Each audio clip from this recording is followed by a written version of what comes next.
Hello everyone, welcome to Preterist Papers. My name is Patricia and this is the 15th discussion in this series. The title is, Who are God's People? You can find this one-page fact sheet on our website, preteristpapers.com.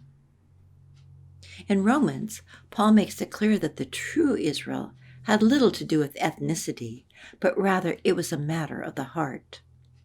Take a look at item number 2. It says, not all who are descended from Israel belong to Israel. True Jews acknowledge Jesus as Messiah. We see the same concept with regard to Abraham in number 5.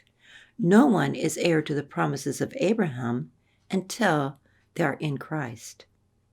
It had nothing to do with blood relations or real estate, but everything to do with faith. It had nothing to do with physical land, and everything to do with being in Christ, in the land that is in Christ. Being in Christ makes us Abraham's heirs of the promise and the true Israel.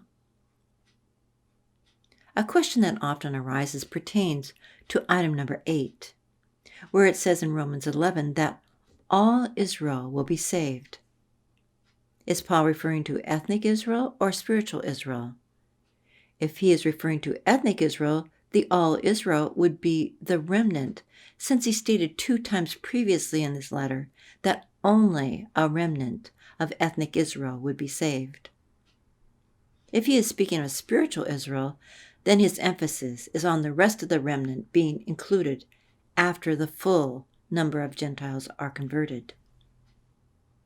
Either way you interpret it, it must be consistent with the context where he speaks of the chosen remnant of Jews.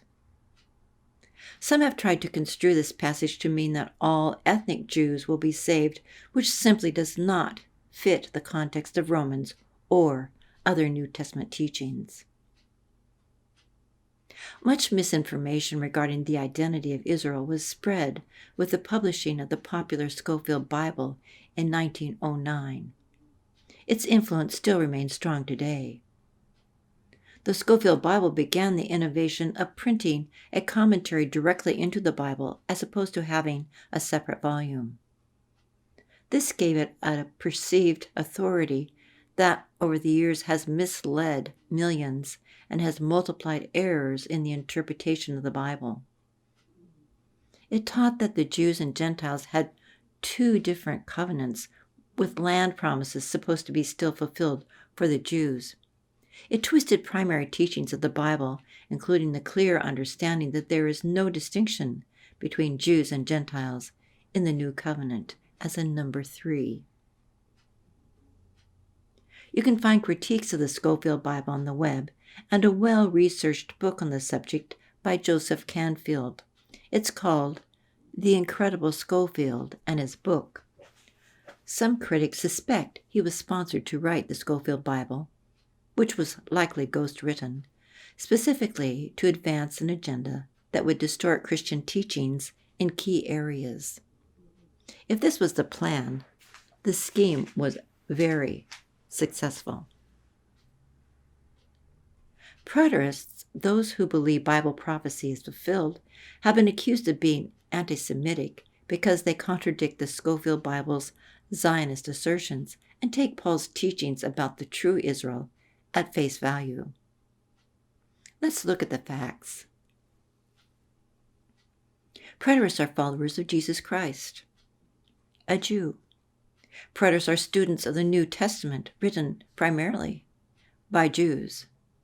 Preterists regard the Old Testament as inspired by God and authoritative for their lives, and it was written exclusively by Jews.